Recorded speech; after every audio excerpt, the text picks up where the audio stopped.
विश्वानिदेव सवितर्देवतानि परासो यद्भद्रं तन्नयासु।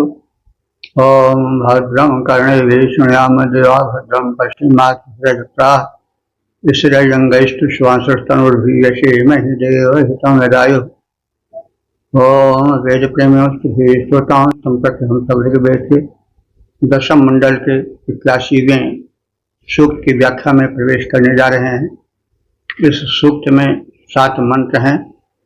मंत्र दशाइश विश्वकर्मा भगवान देवता विश्वकर्मा, और इस सूक्त के प्रथम मंत्र का शीर्षक है विश्वकर्मा विषयक जिज्ञासा। अब संबंधित मंत्र का सर्वप्रथम सत्तर पाठ हो जाए।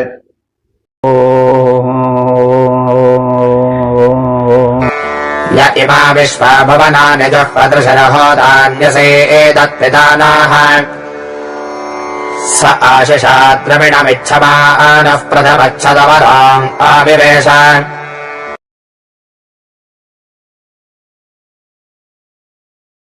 यह सूक्त दार्शनिक सूक्त है। सृष्टि रचना विषयक और संहार विषयक इसमें दार्शनिक चिंतन का समावेश है।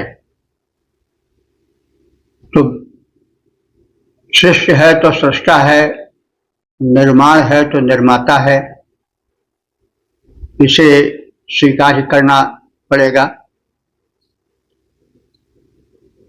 तो इस जिज्ञासा से परिपूरित ऋषि इस विश्व को करने वाला, बनाने वाला विश्वकर्मा नामक परमात्मा प्रलय काल में संहार करता है और फिर उसके पश्चात रचना करता है, और रचना करके फिर उसी में समाविष्ट हो जाता है। तो उस परमात्मा, उस विश्वकर्मा का, उस रचनाकार का कोई एक निर्धारित स्थान नहीं है जहां पहुंचकर हम उसको पालें।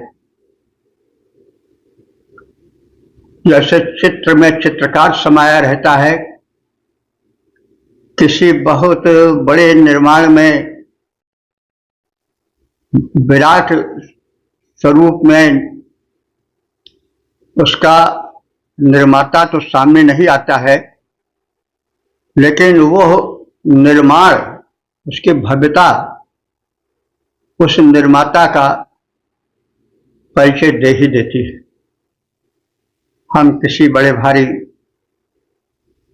1000-2000 साल पुराने मॉन्यूमेंट्स को, निर्माण को देखें तो मुग्ध हो जाएं, सराहना करें। फिर यह प्रश्न उठेगा ही कि आखिर इसको किसने बनाया है, क्योंकि यह तो कहा नहीं जा सकता कि जब निर्माण है तो निर्माता होगा ही नहीं। हम देख नहीं पा रहे हैं तो इसका अर्थ यह नहीं कि वह है ही नहीं। तो निर्माण है तो निर्माता अवश्य है,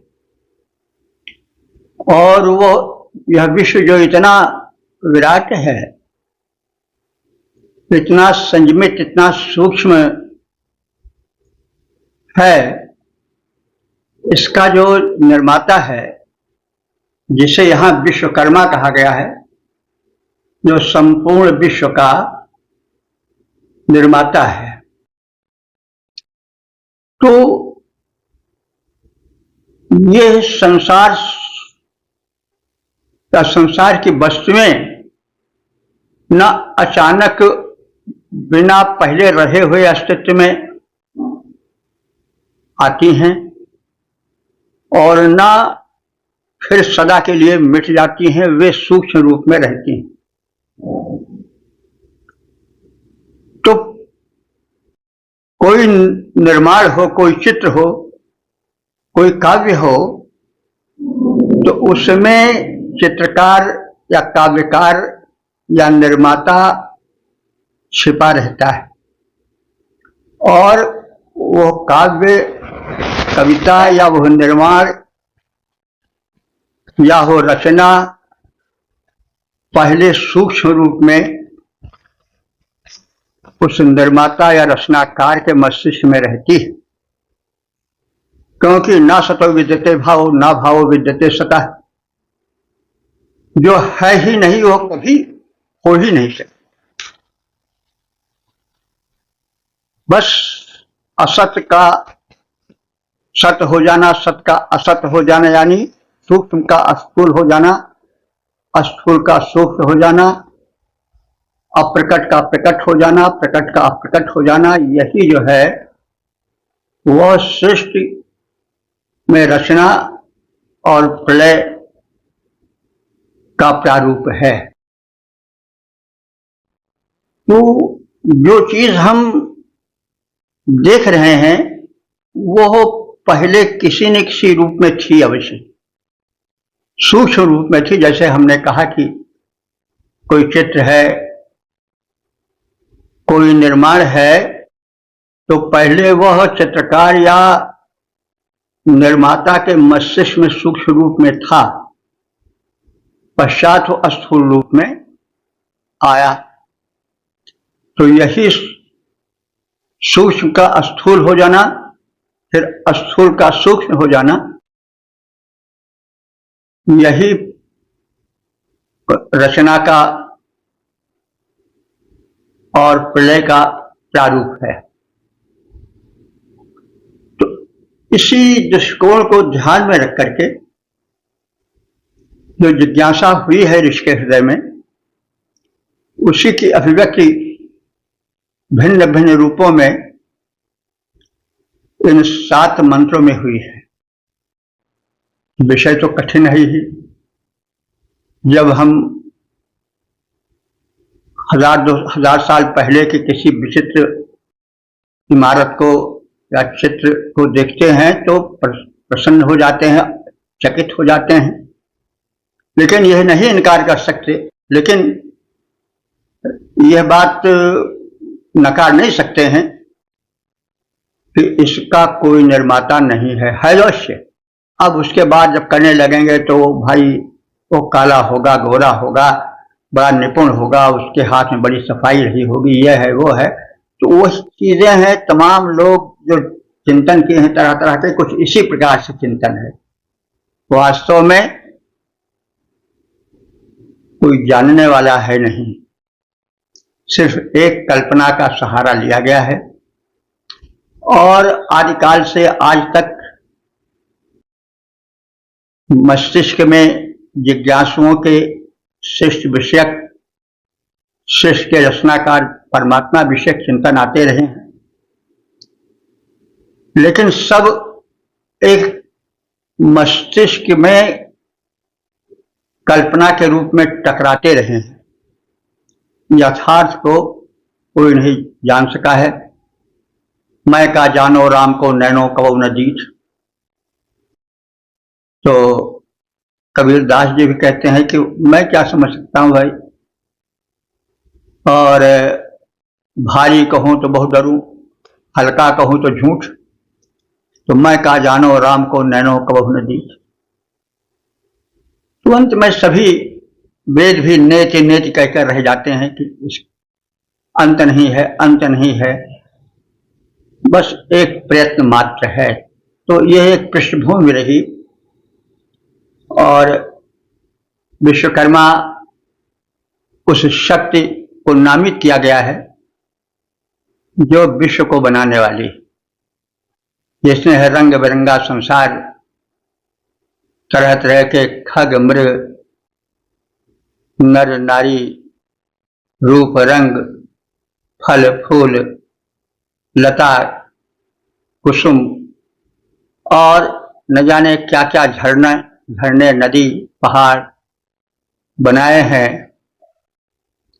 जिनको देख करके हम मंत्रमुग्ध हो जाते हैं। तो निर्माता कहाँ है, कैसे है, क्या है, तो बस तमाम लोग उसी में मस्त हो जाते हैं। कुछ लोग मानव स्वभाव के कारण जिज्ञासा बस कुछ कहने सुनने लगते हैं तो एक जिज्ञासा है प्रकट होती है। वही इस विश्वकर्मा सूक्त में है, नासदीय सूक्त में है, हिरण्यगर्भ सूक्त में है, पुरुष सूक्त में है। ये सब एक दूसरे से जुड़े हुए सूक्त हैं। फिर भी वैदिक ऋषियों ने जो उस निर्माता और निर्माण रूप में दिखाई पड़ रही सृष्टि के विषय में चिंतन मनन किया है, वो निश्चय ही बड़ा वैज्ञानिक है। उसके विषय में हम स्वयं सोचे समझें और आगे उसमें प्रकाशन में कुछ और स्पष्टता लावें। तो अब हम सीधे मंत्र की ओर आते हैं। तो भूमिका बता दी गई। इस प्रथम मंत्र में यह कहा गया है कि प्रलय काल में संहार कर रचना काल में उसी रचना में जो प्रविष्ट हो जाता है वह भला कौन है? वही विश्वकर्मा है। तो इसलिए मतलब यह पूरी सृष्टि उसी की है और इस सृष्टि में वह सर्वत्र है। जहां खोजोगे वहां पाओगे। मन में संकल्प होना चाहिए। तो जैसे आग है उसका मूल स्रोत तो सूर्य है, लेकिन दो काष्ठ को, दो पत्थर को हम रगड़ेंगे तो अग्नि जो उसमें अप्रत्यक्ष थी वो प्रत्यक्ष हो जाएगी, जो सूक्ष्म थी वो स्थूल हो जाएगी। तो कुछ इसी प्रकार का सत्य, इसी प्रकार की अभिव्यक्ति इस सूक्त में देखी जा सकती है। तो जो वह रचनाकार है, विश्वकर्मा है, वह सृष्टि का संहार करता है, मिटाता है, फिर रचना करता है और फिर रचना करके उसी में समाविष्ट हो जाता है। फिर यह क्रम चलता रहता है। एको हम बहुत श्याम की इच्छा होती है, मैं एक हूं, एक से अनेक हो जाऊं, अनेक हो जाता है, फिर अनेक में वो एक समाविष्ट हो जाता है। चिंतन का निचोड़ यही है। तो यह ऋषि होता तो जो वह विश्वकर्मा है वह होता है इस संसार रूपी सृष्टि को हवन कर देने वाला है। यानी जैसे आहुति दी जाती है तो आहुति का जो तिल तंडुल आदि का रूप रहता है वो नष्ट तो नहीं होता है, सूक्ष्म रूप से विद्यमान हो रहता है, लेकिन उसका जो बाहरी प्रारूप होता है, प्रकट प्रारूप होता है, वो दिखाई नहीं पड़ता। वही दिखाई न पड़ना संहार है। तो उस विश्वकर्मा ने, जिसने इस विश्व को बनाया, वो बना करके उसी में प्रविष्ट हो गया और फिर उसने बनाया तो फिर उसने इस संसार रूपी यज्ञ में यज्ञ का भी रूप दिया गया है। यह जो रचना है, यह यज्ञ है, वो परमात्मा यज्ञ पुरुष है। यही जो है आगे आप देखेंगे पुरुष सूक्त में भी है, वो पुरुष ही यज्ञ करता है और स्वयं अपने शरीर को आहुति बनाता है, फिर वही प्रकट होता है, आदि आदि। ये दार्शनिक मंत्र हैं। चेष्टा करेंगे इसको स्पष्ट करने की। इसको जो विद्वत वर्ग हैं वो अवश्य सुने, चिंतन मनन करें। तो वह जो विश्वकर्मा है वह अपने सृष्टि को, निर्मित को भुवनानि जुहवत समस्त लोगों के शिष्य को वो जुहत माने हवन कर देता है। तो जैसे कोई तिल तंडुल आदि आहुति को और समिति को एकत्र करे, फिर उसको हवन कर दे, तो सबका प्रारूप अदृष्ट हो जाएगा, दृष्ट से अदृष्ट हो जाएगा, स्थूल से सूक्ष्म हो जाएगा, लेकिन इसका स्वरूप नहीं मिटेगा। तो वो विश्वकर्मा संहार रूप में हवन करता है अपने शिष्य का, वही प्रलय है। और फिर उसके पश्चात वह निशीदत बैठ जाता है और फिर वही, देखो हम बहुत श्याम कहता मैं अकेला हूं फिर बहुत हो जाऊं, फिर शिष्य का प्रारूप सामने आने लगता है। तो उसके परम सामर्थ्य का द्योतक है। तो वह सब नह पिता, हम सबका पिता है वो विश्वकर्मा, क्योंकि उसने हम सबको उत्पन्न किया है आशीषा, और हम उसके आशीष को, आशीर्वाद को, कृपा दृष्टि को चाहते हैं। और उससे द्रविणम इच्छमाना, उसने हमें जन्म दिया है, तो हम ये चाहते हैं कि अकिंचन न रहें, हम द्रविण माने धन धान्य भी पाएं। वो हमारा पिता है, जन्म दिया है, तो हम उससे मांगेंगे कि हमारा जीवन अकिंचन निरीह न रहे। इससे द्रविणम मिच्छमाना, धन की इच्छा करते हुए प्रथम अच्छत अवरान आविवेश, तो वह परमात्मा जो है प्रथम सारे जगत को आच्छादित करता है, सारे जगत में व्याप्त हो जाता है, पश्चात स्वयं को अग्नि में प्रवेश करा देता है, अर्थात स्थूल से सूक्ष्म हो जाता है। जो विश्वकर्मा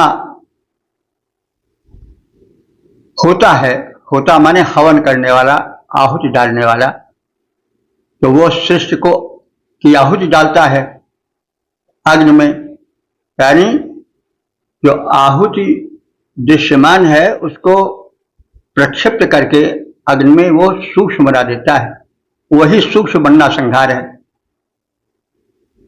तो वो संहार रूप में होता बनके हवन करता, आहुति करता बनकर के संहार रूप धारण करता है। पश्चात वह उस अग्नि में स्वयं प्रविष्ट हो जाता है। तो वह जो पहले दृश्यमान था, उस दृश्यमान, उस प्रत्यक्ष के आहुति हो जाने पर जो अप्रत्यक्ष यानी सूक्ष्म हो जाता है, तो वह परमात्मा उसी सूक्ष्म में स्वयं प्रविष्ट हो जाता है आहुतिवत। तो वे ऐसे परमात्मा जो इतने सक्षम है, स्वयं यज्ञ पुरुष हैं, यज्ञ करते हैं और यज्ञ में ही समाविष्ट हो जाते हैं, उसी में प्रविष्ट हो जाते हैं, उसी में अदृश्य हो जाते हैं। तो वे हमारे पिता हैं, हमारे जन्मदाता हैं, हमारे रक्षक हैं। स्तोत्र आदि द्वारा, स्तुति मंत्रों के द्वारा हम उन परम पिता परमेश्वर से, जो विश्वकर्मा है, संसार की रचना करने वाले हैं, उनसे हम विभिन्न प्रकार के धन धान्य की कामना करते हैं, ताकि हमारा जीवन निरीह जीवन न रहे। वे प्रथम सारे जगत में अग्नि का आच्छादन करके पश्चात समीप के लोगों के साथ स्वयं भी अग्नि में प्रविष्ट हो गए हैं। यानी वे लोगों का संहार करके उसको दृश्य से अदृश्य बना करके स्थूल से सूक्ष्म बना करके स्वयं सूक्ष्म रूप में उसमें प्रविष्ट हो जाते हैं। तो यह जो है दार्शनिक अभिव्यक्ति है। दार्शनिक अभिव्यक्ति में स्वाभाविक है कि कुछ न कुछ बांकपन रह जाता है। बांकपन के कारण चिंतन मनन करना पड़ता है अर्थ की सूक्ष्मता तक, धरातल तक पहुंचने के लिए। तो विश्व रचयिता लोकों को रचता है और मिटाता, रचना में प्रवेश कर जीवन देता, पुनः मिटाता। वही पिता है सबका, रचना कौशल निज दिखलाता, सृजन और संहार का वही क्रम जो खेल रचाता। ये सब उसके लिए खेल है। रचना जैसे बालक, कोई सामान्य बालक घरौंदे बनाता है, मिटाता है, तो बनाना मिटाना ही उसका खेल है। तो इसी प्रकार से रचना और संहार यह उसका खेल है। हम इस प्रकार से अपने को संतुलित रखें, विनाश और निर्माण, जन्म मृत्यु, प्राप्ति अप्राप्ति, सुख दुख, इन सब में सम रहने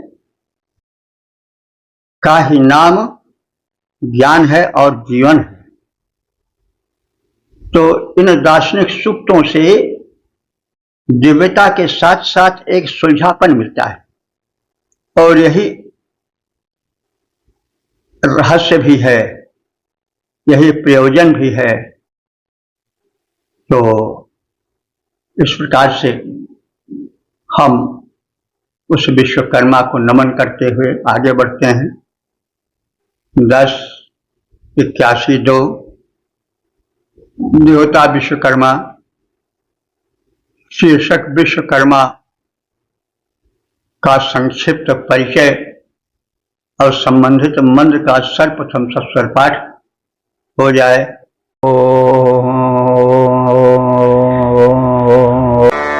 किं स्मितासेदधिष्ठानमारम्भणं कथमत्स्वित्कथासेत यतो भूमिं जनयन् विश्वकर्मा विद्यामूर्णोन्महिना विश्वचक्षोः।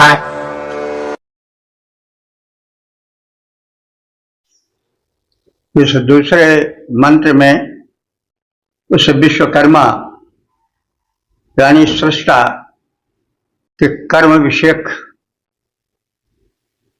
प्रारूप का जिज्ञासापूर्ण प्रश्नात्मक प्रस्तुतिकरण है। तो शिष्य कर्म विषय जिज्ञासा है। प्रथम मंत्र में बताया गया कि इस दृश्यमान जगत जो कि सूक्ष्म से स्थूल बना है, उस परमात्मा के चिंतन का अभिव्यक्त रूप है, प्रत्यक्ष रूप है। और वही फिर इसको जैसे बालक खिलौना बनाता है, बालक घरौंदा बनाता है, फिर उसको मिटाता है, वैसे ही उसका यह खेल है। तो आखिर उसने इस जब चित्र विचित्र विश्व को बनाया तो कैसे बनाया, कहाँ पर टिका था और कहाँ से उसने सृष्टि बनाना प्रारंभ किया, वो भला कौन है, किस रूप का है, किस रंग का है, ये सब एक कल्पना की उड़ानें प्रारंभ हो जाती हैं, हो गई हैं। स्वाभाविक है।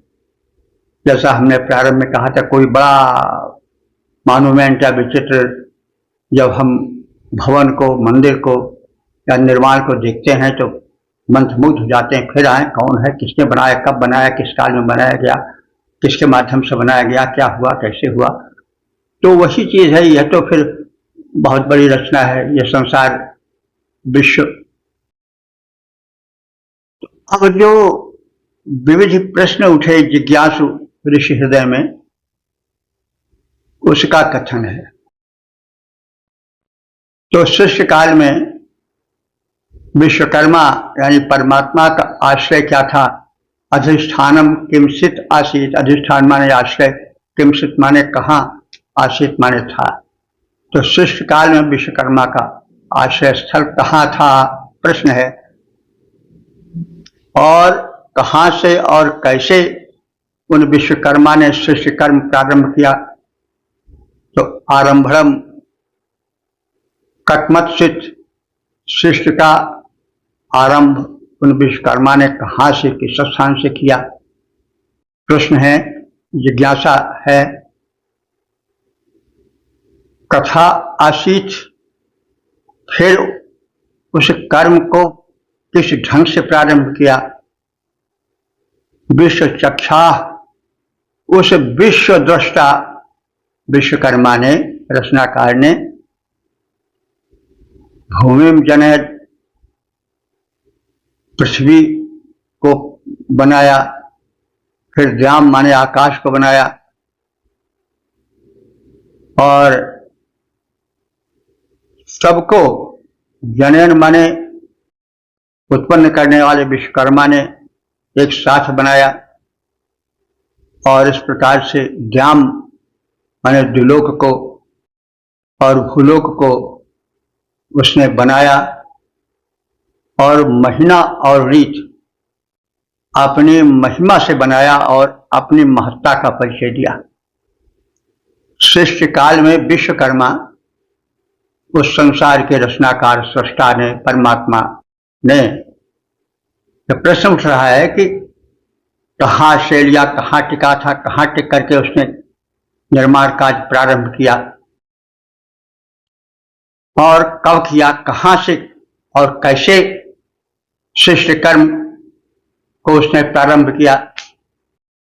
विश्व सृष्टा विश्वकर्मा परमात्मा ने पृथ्वी और आकाश को बनाया, रचना की, और अपने सामर्थ्य से कहाँ टिक करके, कहाँ रुक करके उसने कार्य किया। स्वाभाविक है, भाई इतना बड़ा बना है तो कहाँ वो रहा होगा, कहाँ टिका होगा, कैसे किया होगा, ये सामान्य एक जिज्ञासा है। तो आशय क्या था परमात्मा का सृष्टि काल में? भाई प्रश्न हो रहा है, जिज्ञासा जग रही है कि जब बना है यह सब तो कब बना है, कैसे बना है, बनाने वाले ने कहाँ से काम शुरू किया, और फिर क्या कैसे हुआ? तो ये सब प्रश्न हैं। बाद में जो सांख्य योग न्याय वैशेषिक का दर्शन है उपनिषदों में, उनका समाधान, उनके समाधान करने की चेष्टाएं हैं, जिसको हम समयानुकूल यथा समय अवसर मिला तो प्रकट भी करेंगे। तो ये एक सामान्य बाल जिज्ञासा जैसा समझ पड़ता है, लेकिन यह स्वाभाविक जिज्ञासा है। और जिज्ञासा, curiosity is the invention of the mother. जब जिज्ञासा होती है तभी किसी वस्तु की गहराई में प्रविष्ट होकर के उसको जानने की अभिलाषा जगती है। इससे जिज्ञासा बुरी नहीं है। जिज्ञासा तो बाल सुलभ लग रही है, लेकिन इसी जिज्ञासा के कारण बालक बहुत चीज जान भी जाता है। लोग दूसरी भाषा सीखने में वर्षों लगा देते हैं, बालक कुछ महीनों में सीख लेता है, क्योंकि उसमें जिज्ञासा का आधिक्य होता है। तो ये जिज्ञासा पूर्ण मंत्र है रचना विषयक और रचनाकार विषयक, कि उस सृष्टि कर्ता का सृष्टि काल में स्थान कहाँ था, कहाँ उसने पहले आश्रय लिया, कहाँ से और कैसे उस विश्वकर्मा ने, सृष्टा ने सृष्टि कर्म का प्रारंभ किया। उस विश्व दृष्टा, संसार को देखने वाले सक्षम विश्वकर्मा परमात्मा ने पृथ्वी और आकाश की रचना अपने सामर्थ्य से भला कहाँ टिक करके की है। तो आशय क्या था परमात्मा का सृष्टि काल में? भाई कैसे था प्रारंभ किया, फिर कैसे सृष्टि बनाई।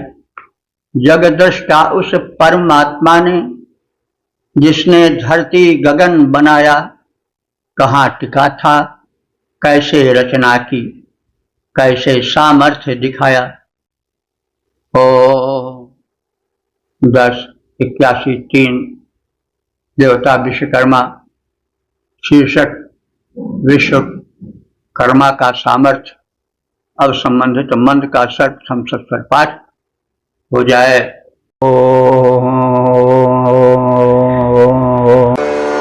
विश्वतश्चक्षुरत विश्वतो मुख विश्वतो बाहुरत विश्वतस्पात् सम्बाहुभ्याम् धमति सम्वतत्रयर्द्या वा भूमिः जनयन् देव एकाः।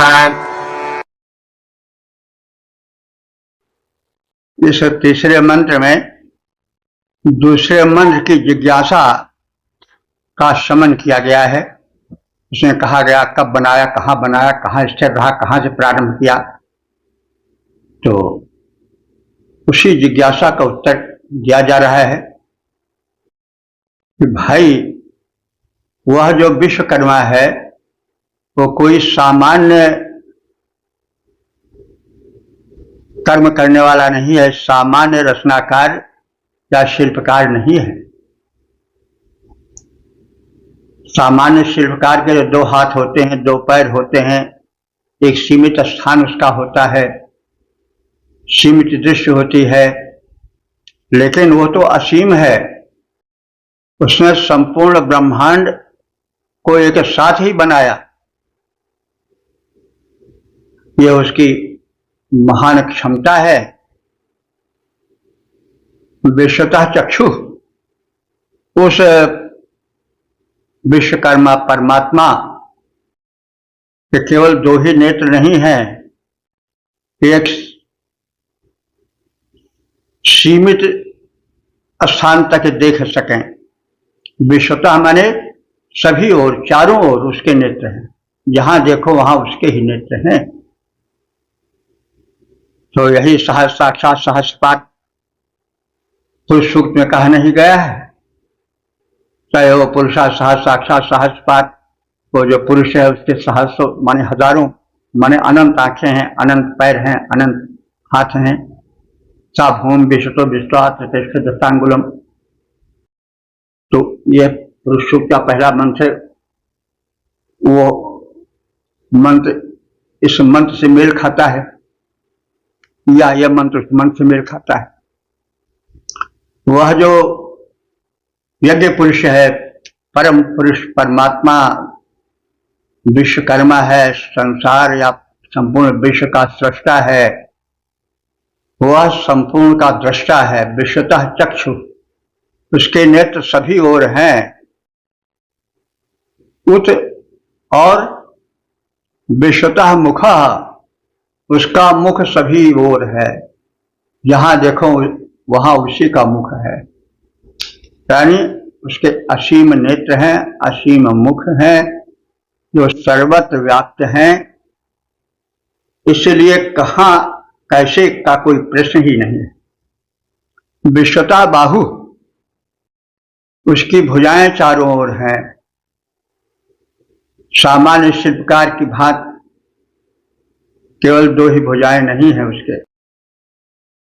जहां तक हम देखते हैं वहां तक संपूर्ण उसकी भुजाएं ही हैं, बाहुएं ही हैं। विश्वतः पाथ, पाथ माने चरण पैर, उसके पैर केवल सीमित स्थान तक ही नहीं है, बल्कि जहां देखो वहां उसके पैर ही पैर हैं। सर्वत्र उसके पैर हैं। कोई ऐसा स्थान नहीं है जहां उसका चरण न हो। बाहुभ्याम पतत्रय, वो अनंत हाथों का होने वाला भी अपने अनंत भुजाओं से, वह अनंत पैरों से वह कार्य करता है। देखने में वो भले 2 भुजाओं वाला हम कहने लगें तो उसको कहते हैं तो वर्णन करते हैं, कभी कभी दो भुजा वाला कह देते हैं, दो नेत्र वाला, बल्कि प्रकट करते हैं अवतार रूप में तो उसको सामान्य मानव की तरह ही देखते हैं। लेकिन जब उसका विराट रूप देखते हैं तो फिर पद पाताल शीश अजधामा अपर लोग या अंग अंग विश्रामा जासु घ्राण अश्विनी कुमारा निश्चय और दिवस निमेश अपारा। तो फिर जहाँ देखो जित देखो तित तू, जहाँ देखता हूँ वहाँ तो ही तू है, न तेरी सी खुशबू न तेरी सी बू है। फिर भी हम जब सामान्य धरातल पर आते हैं तो बाहुभ्याम उसके दो ही हाथ को हम कहने लगते हैं, दो ही पैर वाला देख करके समग्र का अनुभवन कर लेते हैं। लेकिन सत्यता यह है कि सभी ओर उसके हाथ हैं, सभी ओर उसके पैर हैं, सभी ओर उसके नयन हैं, अनंत है वो। इसीलिए परमात्मा को अनंत कहा जाता है, उसका अंत नहीं है। जैसे आकाश है, आकाश अनंत है। आकाश कहाँ से शुरू हुआ है कोई बिंदु नहीं स्थापित की जा सकती। जहां देखो वही उसका प्रारंभ है, वही उसका अंत है। तो अनंत है, उसकी ऊंचाई की था नहीं, उसकी लंबाई की था नहीं, उसकी चौड़ाई की था नहीं, न उसका आदि है न उसका अंत है। वैसे ही परमात्मा भी अनंत है, परमात्मा के नाम अनंत भी है। आकाश महाकाश को भी अनंत कहते हैं। तो विश्वतः पात सर्वत्र उसके हाथ पैर नेत्र हैं, लेकिन फिर भी हम व्यवहार में उसको दो हाथों पैरों वाला कह देते हैं। लेकिन यथार्थ वही है कि वह विराट है। देवाभूमि दिलोक और भूलोक को संजनयन उसने एक साथ ही बनाया है, विलंब नहीं लगाया है, क्योंकि उसकी शक्ति अपार है। संधमत वो सम्यक रीति से अपने कार्य में गतिमान रहता है। देवः एकः, वह अकेला ही देव है जो अखिल ब्रह्मांड की रचना करता है। परम सामर्थ्य है उसकी। सभी ओर नेत्रों वाले, सभी ओर मुख वाले, सभी ओर बाहुओं और पैरों वाले उस संपूर्ण सृष्टा अद्वितीय परमात्मा ने, विश्वकर्मा ने अपने हाथों पैरों के सहारे अर्थात मात्र अपने सामर्थ्य से धरा गगन को एक साथ ही बनाया है। सृजन कर सबका सम्यक रूप में संचालन करने वाला वह अकेला ही परम देव है, वही महादेव है, वही विश्वकर्मा है, वही यज्ञ पुरुष है। सभी ओर से दीर्घमुख भुज वाला वह सष्टा अलबेला, सभी ओर दीर्घमुख भुज वाला वह सष्टा अलबेला, निज बलबूते धरा गगन की रचना किया अकेला। एक साथ ही श्रेष्ठ बनाई है सक्षम वह स्वामी, एकाकी संचालन सम्यक करता है वह अंतर्यामी। ओम 1081 देवता विश्वकर्मा, शीर्षक विश्वकर्मा विषयक जिज्ञासा। अब संबंधित मंत्र का सर्वप्रथम सस्वर पाठ हो जाए।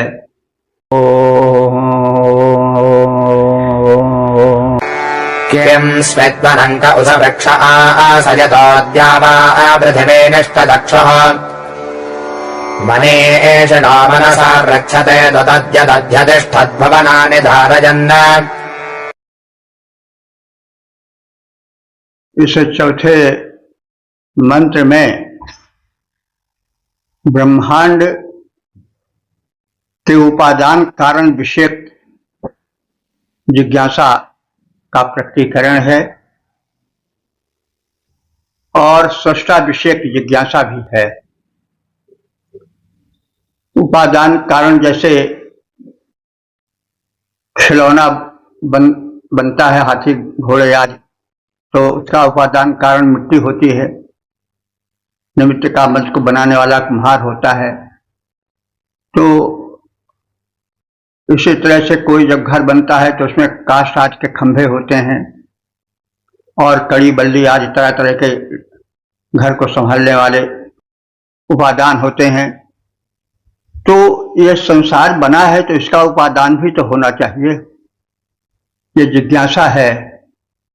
ये जिज्ञासा ही आगे के उपनिषद आदि दार्शनिक ग्रंथों आदि सांख्य योग न्याय वैशेषिक के रचना का कारण इन्हीं मंत्रों में है। क्योंकि यहाँ ऋषि सब कहकर भी कि सभी और तो वही है, वही सब कुछ है, तो इतना कहते हुए फिर वो संतुष्ट नहीं होता है। फिर वो कहता है कि हे ज्ञानियों, हे जिज्ञासुओं, तुम उपादान कारण को खोजो। उपादान मतलब वो सामग्री जिससे कोई निर्माता अपने निर्माण को करता है। तो इस विषय को लेकर के प्रश्न कर रहा है ऋषि कि वह कौन सा उपादान है, वह कौन सी सामग्री है जिसके द्वारा इस विशाल ब्रह्मांड का निर्माण उस निर्माता ने, उस विश्वकर्मा ने किया है, जिसके माध्यम से उसने द्यावा पृथ्वी निहततक्षु द्युलोक और भूलोक को बना डाला है, विस्तृत किया है। वनम किंचित, वो कौन सा वन है, किंचित माने कौन सा वन है, और कह सह वृक्षा, वह कौन सा वृक्ष है जिसकी लकड़ी से, यानी जिस उपादान से इसने इस ब्रह्मांड रूपी विशाल भवन का निर्माण किया है। जैसे कोई वन होता है, वन में कोई लंबा चौड़ा मोटा तगड़ा अच्छे किस्म का, अच्छी जात का पुष्ट काष्ठ देने वाला वृक्ष होता है। उसको काट कर उसमें खंभे गढ़े जाते हैं और तरह तरह के खिड़की दरवाजे बनाने के लिए साधन प्रस्तुत किए जाते हैं। तो यहाँ पर सृष्टि के विशाल भवन के बनाने के लिए भला वो कौन सा वन है और वहां कौन सा ऐसा वृक्ष है जिसका प्रयोग हुआ है। हे मनीषिणः, हे विद्वानों, मनसा पृच्छतः, अपने मन से पूछो, चिंतन करो, बार बार विचारणा करो कि भला यह संसार कैसे बना, उसका उपादान कारण क्या है। कौनानि धार्यन्, लोग यह विश्व जिससे धारित हुआ है और इस भुवन को धारण करने वाला, बनाने वाला और संभालने वाला वह विश्वकर्मा भला कुत्र अधतिष्ठत्, कहाँ पर स्थित है, उसको खोजो। तो वह वन कौन सा है, वह वृक्ष कौन सा है जिससे निर्माण सामग्री लेकर उस विश्वकर्मा परमात्मा ने इस विशाल सृष्टि रूपी भवन की रचना की है। वह रचनाकार जो ईश्वर है, विश्वकर्मा है, उसने द्युलोक और भूलोक को बनाया है। हे विचारशील जिज्ञासु पुरुषों, ज्ञानियों, अपने मन से यह पूछो, चिंतन मनन करो, विचारणा करो कि समस्त भुवनों को धारण करते हुए वह रचनाकार देव विश्वकर्मा कहाँ पर स्थित है। तो कौन विपिन वह विटप कौन वह, जस को सृष्टा ने अपनाया, जिसको लेकर उसने सारा यह जड़ चेतन जगत बनाया। हे विद्वानों, अपने मन से पूछो, फिर करो विचार। सारा भुवन संभाले, सारा भुवन संभाले बैठा हुआ कहाँ है वह रचनाकार। तो ऐसे ही रहस्यवादी मंत्र, औपनिषदिक आत्मचिंतन एवं दार्शनिक रहस्यवादी विचारधारा के मूल स्रोत बने हैं। यानी इन्हीं सब प्रश्नों विचारणाओं को लेकर के औपनिषदिक विचारधारा, सृष्टि विषयक, जीव आत्मा परमात्मा विषयक और अन्य दार्शनिक ग्रंथों में सांख्य योग न्याय वैशेषिक मीमांसा और वेदांत आदि में इन्हीं विचारों का प्रसार हुआ है। जो यहाँ पर ऋषि प्रश्न कर रहा है और आत्म मंथन करने का संदेश दे रहा है, उसी का परिपालन हुआ है। और फलस्वरूप अनेक उपनिषद, बहुत से दार्शनिक ग्रंथ, बहुत से वाद प्रचलित हुए, जिसकी एक बहुत लंबी सूची है। तो मूल तो वेद ही हैं। ओम 10-81-5 देवता विश्वकर्मा, सृष्टि यज्ञकर्ता विश्वकर्मा शीर्षक है। अब इस शीर्षक से संबंधित मंत्र का सर्वप्रथम सत्वर पाठ हो जाए।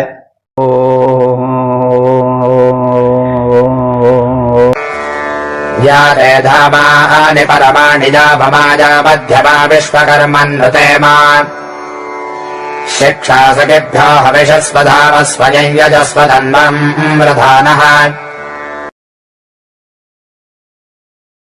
इस पांचवें मंत्र में उस विश्वकर्मा से, उस रचनाकार से, परमात्मा से फिर जिज्ञासापूर्ण प्रश्न किया गया है कि हे सृष्टि के सृष्टा रचनाकार विश्वकर्मा परमात्मा, हम जानना चाहते हैं कि तुमने जो उत्तम कोटि के देवादि के शरीर बनाए हैं, जो मध्यम कोटि के मनुष्यों के शरीर बनाए हैं, जो अधम कोटि के कीट पतंगों के शरीर बनाए हैं, तो इनको कैसे तुमने बनाया है? और इस रचना के भेद को, रहस्य को हमें बताओ, मित्र भाव से बताओ। और तुमने अपने शरीर को यज्ञीय प्रारूप देकर इस शिष्य रूपी यज्ञ को संपन्न किया है। यह सब कैसे किया है? इस जिज्ञासा का शमन हमारे हो। तो विश्वकर्मन, हे संसार के रचनाकार परमात्मन, याते परमाणि धामानि, जो तुम्हारे सर्वोत्कृष्ट लोकों के शरीर हैं, वे शरीर मध्यम कोटि के हैं और अवमा अबर कोटि के, निम्न कोटि के हैं, और उत्तम कोटि के भी हैं। यानी उत्तम कोटि के शरीर तो देवताओं के शरीर हैं, दिव्य शरीर हैं। मध्यम कोटि के शरीर मानवों के शरीर हैं, और अवर कोटि के यानी अधम कोटि के शरीर जो हैं वो कीट पतंगों के शरीर हैं। तो बनाए तो सब तुम्हारे हैं। तो इसे बताओ, सखिभ्या शिक्ष, हम तुम्हारे मित्र हैं, मित्र भाव से पूछ रहे हैं। शिक्ष माने हमें यह तुम बताओ कि यह तुमने कैसे रचा है। स्वधावा, हे स्वधायुक्त देव, हे यज्ञ पुरुष, स्वयं तन्वम हवीश बिहाना यजस, तुमने स्वयं अपने शरीर को हव्यान्न बना दिया है और रचना को जन्म दिया है, सृष्टि को एक यज्ञ बनाया है और उस श्रेष्ठ यज्ञ में स्वयं को आहुति करके भिन्न भिन्न रचनाओं को जन्म दिया है। तो हे संसार के सृष्टा परमात्मन, जो तुम्हारे उच्चतम शरीर देव शरीर हैं, जो मध्यम कोटि के मानव शरीर हैं और जो निम्न कोटि के कहे जाने वाले कीट पतंगों के शरीर हैं, उन सब के विषय में हमें मित्र भाव से बताओ कि कैसे, क्यों, किस प्रयोजन से तुमने इन शरीरों को भिन्न भिन्न कोटियों में बनाया है और तुमने स्वयं अपने शरीर को ही यज्ञ बना दिया है और स्वयं अपने को ही इस सृष्टि के रूप में आहुति बना करके भिन्न भिन्न रचनाओं को विविध रूप में जन्म दिया है। तो हे श्रेष्ठ रचयिता परमात्मन, हे श्रेष्ठ रचयिता परमात्मन, जितने जग में शरीर सारे उत्तम मध्यम निम्न कोटि के कहलाते जो हैं न्यारे, उन सब के सारे भेद सखावत हमें बताओ हे स्वामी। तुम श्रेष्ठ यज्ञ विस्तार करो, तुम श्रेष्ठ यज्ञ विस्तार करो, यह यज्ञ रचाओ हे स्वामी। पुरुष सूक्त, यज्ञ पुरुष परमात्मा से सबकी उत्पत्ति हुई। पुरुष सूक्त में इसका निदर्शन किया गया है, इसका विस्तार किया गया है कि उसी परमात्मा से सब कुछ पैदा हुआ है, उसी से सारे कीट पतंग हुए हैं, मनुष्य हुए हैं, देवता हुए हैं, फिर ब्राह्मणों मुखमासी मुख स्वरूप ब्राह्मण हुआ है, बाहु राजन्याकृता पूर्व दस्तक वैश्य पराभ्याम शूद्रो जायत। तो ये सब यानी सृष्टि का विस्तार उसी परम पुरुष से हुआ है और वो यज्ञ है, उसने अपने शरीर को आहुति बना दिया है और अपने शरीर से ही संपूर्ण विस्तार किया है। तो पुरुष सूक्त में यज्ञ पुरुष परमात्मा से सबकी उत्पत्ति हुई। सारा संसार परमात्मा का रूप है, भेद में अभेद का ज्ञान हो जाए, ऋषि ही चाह रहा है कि हम जो भिन्न भिन्न रूपों में ऊंचा नीचा छोटा बड़ा देखते हैं वो सब एक ही प्रारूप है, एक ही का सब कुछ विस्तार है, अभेद है। यही अभेद तो सर्वम खलुदम ब्रह्म का वेदांत दर्शन का मूल है।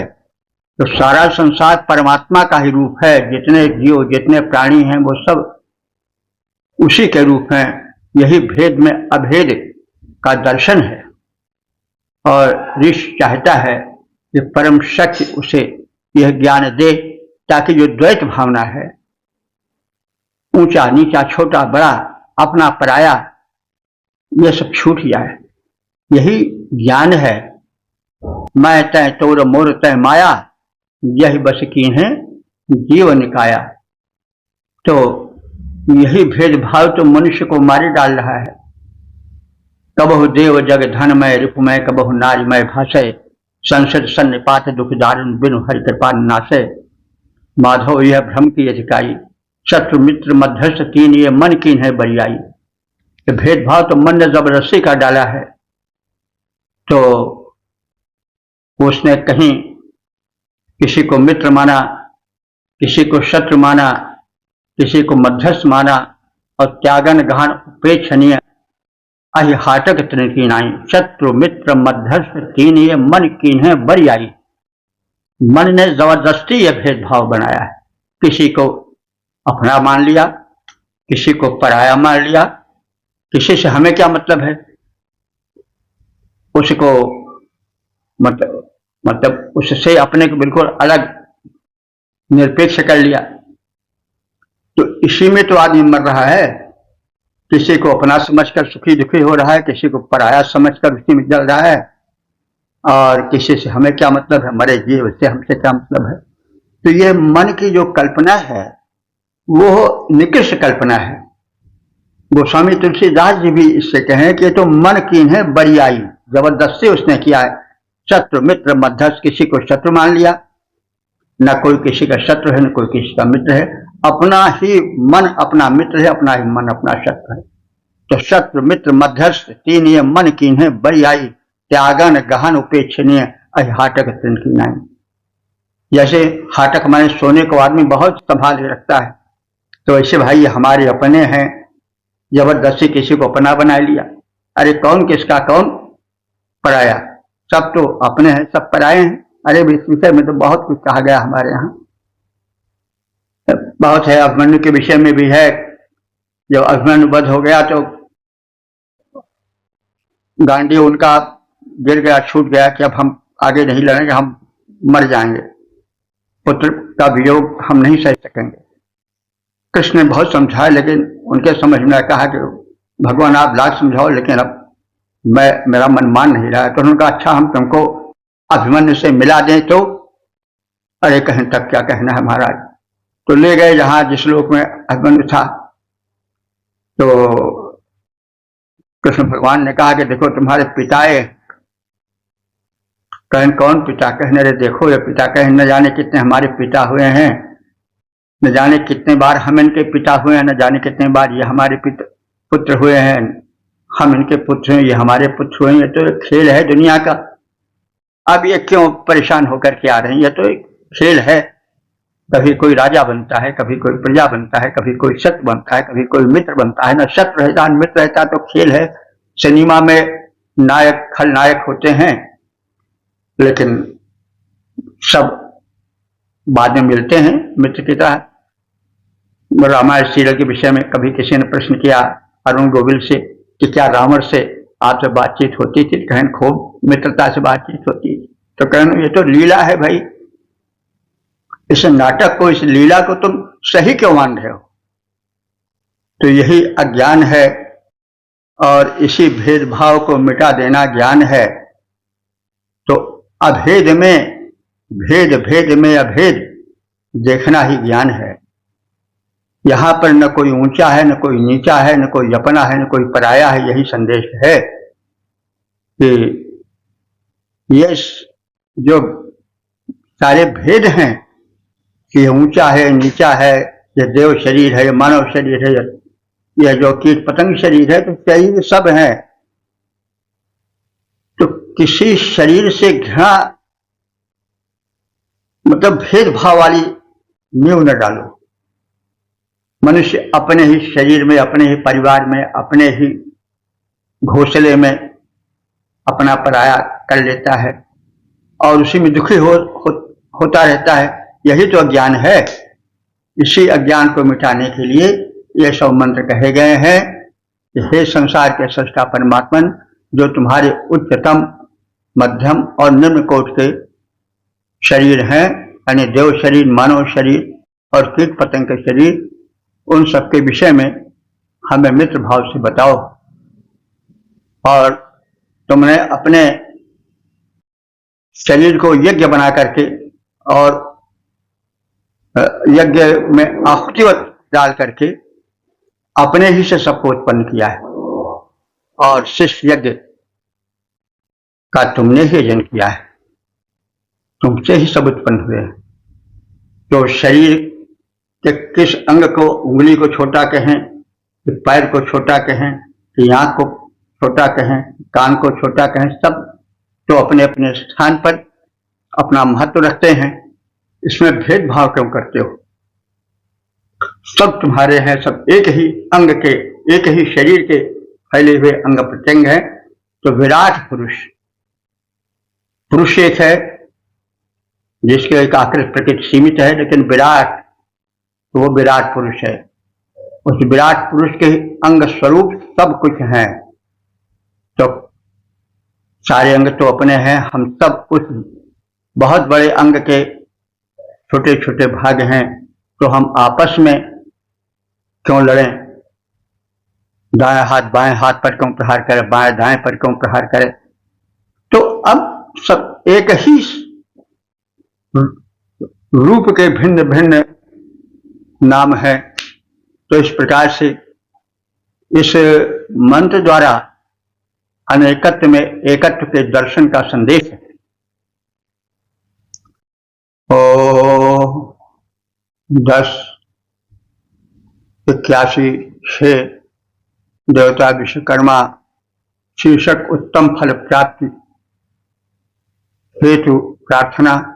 अब संबंधित मंत्र का सर्वप्रथम सत्वर पाठ हो जाए।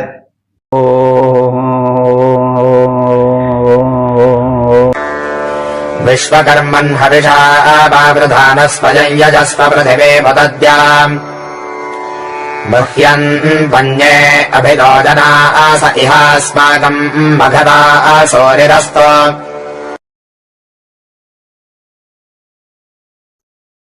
इस छठे मंत्र में यह संदेश है कि ये जो शिष्ट है वह उस परम शक्ति परमात्मा था विश्वकर्मा के यज्ञ स्वरूप है। उस यज्ञ पुरुष ने अपने को आहुति बना करके इस सृष्टि का विस्तार किया है। संपूर्ण सृष्टि उसके ही शरीर का कोई न कोई भाग है। तो इस प्रकार से इस ज्ञान के साथ यह संदेश दिया गया है कि यह परमात्मा से प्रार्थना है कि आप हमारे जीवन को यज्ञीय जीवन बनावें और हमारे द्वारा निस्वार्थ भाव से लोकहित में किए गए हविष्यान को ग्रहण करें और हम सबको संपन्न बनावें। हमारा जीवन स्वर्ग में स्थित देवतुल्य जीवन बनावें। विश्वकर्मन, हे विश्व के रचनाकार परम पिता परमात्मन विश्वकर्मन, हविषा वावृधाना, हमारे हविष्यान से वृद्धि पाकर अत्यधिक पुष्ट होकर स्वयं पृथ्वी उतद्याम रजस, स्वयं देवा पृथ्वी के हितार्थ तुम यज्ञ करो। माने हम तुम्हारे हेतु यज्ञ कर रहे हैं, आत्मसमर्पण कर रहे हैं, अपने से हटकर लोकहित कर रहे हैं। वैसे तुम भी यज्ञ करो। शिष्ट एक यज्ञ है। तुमने यज्ञ किया तभी यह संसार सत्ता में आया। तो हमारे द्वारा प्रदत्त हविष्यान्न के उपभोग से अपने को अत्यधिक शक्ति संपन्न उत्साह संपन्न बना करके तुम शिष्ट यजन करो। शिष्ट में सुख समृद्धि वृद्धि का प्रयत्न करो। अभितः सभी ओर से अन्य जनासा भुजंतु, अन्य दूसरे लोग जो यज्ञ विरोधी हैं वो मोहित हो, माने अज्ञान में पड़कर अज्ञान कूप में भटक कर अपने दम तोड़ दें। अन्य माने जो दुष्ट लोग हैं, सुधरने वाले नहीं हैं, आसुरी प्रवृत्ति के हैं, तो वे जनासा ऐसे लोग मुह्यंत माने अज्ञान के मोहांधकार में गिर करके विनष्ट हो जाएं। इस यज्ञ में मघवा ऐश्वर्य संपन्न अस्माकम सूर्यस्तु, हमें स्वर्गाज के फलदाता बन जाओ। हे विश्वकर्मन, हे परमात्मन, जो हम यह लौकिक यज्ञ कर रहे हैं, इस यज्ञ के फल स्वरूप तुम हमको मघवा, मघवा माने ऐश्वर्य संपन्न बनाओ। और अस्माकम सूर्यस्तु, हमें स्वर्गाज के फलदाता बन जाओ। हे विश्व के रचनाकार परमात्मन, हमारे द्वारा प्रदत्त हविष्यान से वृद्धि प्राप्त करो। स्वयं तुम देवा पृथ्वी के हितार्थ यजन करो, क्योंकि यजन ही भजन है, वही शिष्ट के प्रचार प्रसार की व्यवस्था विकास का हेतु है। और जो इसके विपरीत आचरण वाले हैं, अयज्ञशील प्राणी हैं, यज्ञ विरोधी हैं उनको अज्ञान से अंधा कर दो। इस विस्तृत महान शिष्ट यज्ञ में वैभव संपन्न देव विश्वकर्मा, हे परमात्मा, हमें स्वर्गादि के उत्तम फल को प्रदान करने वाले बन जाओ। हे सृष्टा परमात्मन, हम सब हैं प्रदत्त जो हविष्यान। हे सृष्टा परमात्मन, हम सब से हैं प्रदत्त जो हविष्यान। द्यावा पृथ्वी हित यजन करो, उनके द्वारा तुम वर्धमान। जो यज्ञ विरोधी जन, उनको मोहित कर दो। हे शक्तिमान, हे प्रभु, तासे संपन्न ईश कर दो स्वर्गाधिक फल प्रदान, कर दो स्वर्गाधिक फल प्रदान।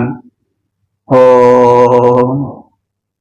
10, 81, 7 देवता विश्वकर्मा तीर्थ हविष्यान ग्रहणार्थ प्रार्थना और संबंधित मन का सर्वप्रथम तत्पर पाठ हो जाए।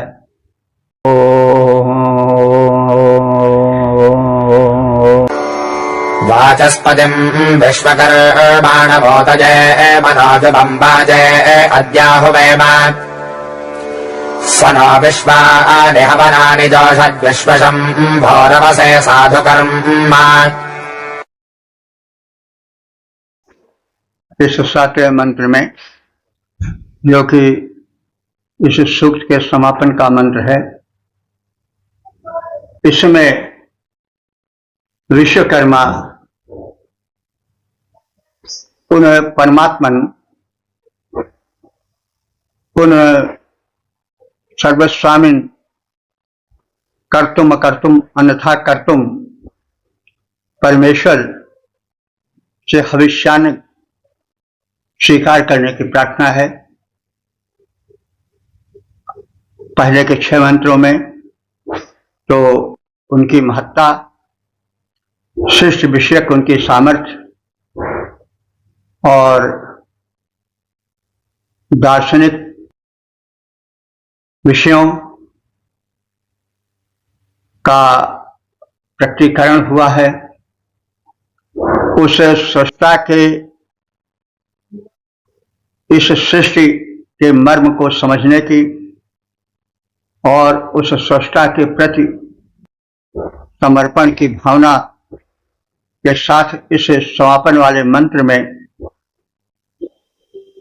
पूर्ण समर्पण और पूर्ण संरक्षण की प्रार्थना उन रचनाकार विश्वकर्मा से, परमात्मा से प्रार्थना की गई है, क्योंकि उनसे सक्षम कौन होगा जिसने यह सारी सृष्टि खिलौने की तरह बना दी। तो उससे बढ़कर और रक्षा देने वाला हो ही कौन सकता है। दुनिया को बनाने वाले कि दुनिया में रहकर उसी से प्रार्थना करनी चाहिए, यह संदेश है। वाचस्पतिम, वाणी के स्वामी, तो वे विश्वकर्मा जो कि वाचस्पति हैं, वाणी के स्वामी हैं, यानी वाणी का बल मानव का बहुत बड़ा बल है। यह बल परमात्मा ने केवल मनुष्य को दिया है, अन्य किसी को नहीं। तो यह बहुत बड़ा उपकार है। इस उपकार के प्रति कृतज्ञता प्रकट करते हुए उन परमात्मा विश्वकर्मा को वाचस्पति कहा गया है। हे वाणी के स्वामी, मनोजवम, हे मन के समान द्रुतगामी। वाजे माने इस यज्ञ में वाज माने युद्ध भी होता है। उतय माने रक्षा के लिए, हुए हम तुम्हें बुलाते हैं। विश्वानि हवनानि, हमारे संपूर्ण आहुतियों को, हवनों को, जोषद माने ग्रहण करो, सेवन करो। अब से हमें संरक्षण प्रदान करो।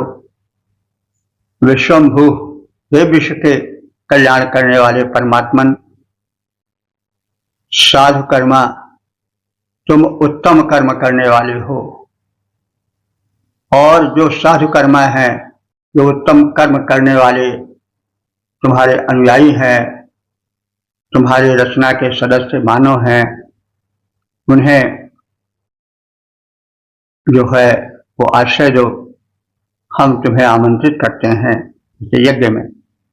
आज हम यज्ञ में अपनी रक्षा के लिए वाणी के स्वामी, शिष्य के रचनाकार विश्वकर्मा को बुलाते हैं।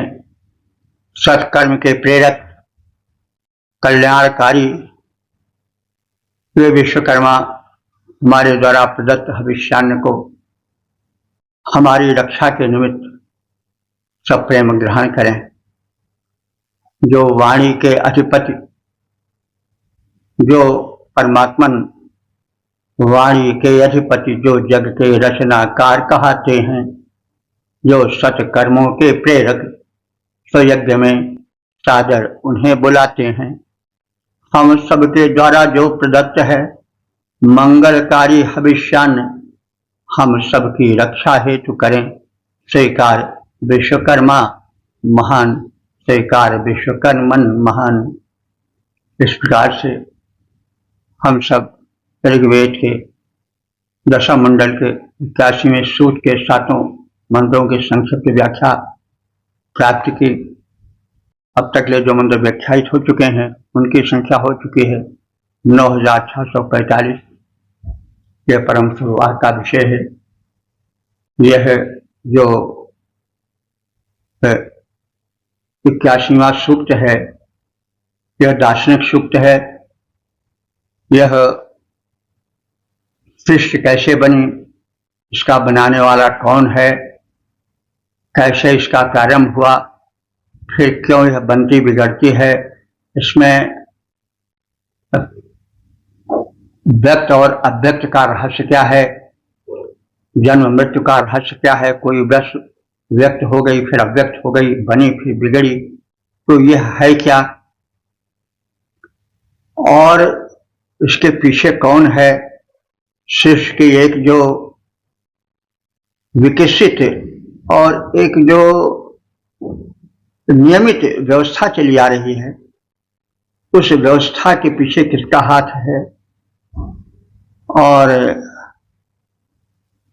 इस शिष्य रचना के अवयव क्या हैं, शिष्य रचनाकार ने कब इसे बनाया है, कैसे बनाया है, आदि विषयक जिज्ञासा पूर्ण प्रश्न है, जिनका स्वयं उत्तर न देकर के आगे आने वाले विद्वानों से यह अनुरोध किया गया है कि वे व्यापकता से विचार करें। इस शिष्ट का उपादान कारण क्या है, इस शिष्ट का निमित्त कारण क्या है, रचनाकार कौन है, कब हुआ, कैसे हुआ। क्योंकि जिज्ञासा जो है वह मनुष्य का बहुत बड़ा गुण है।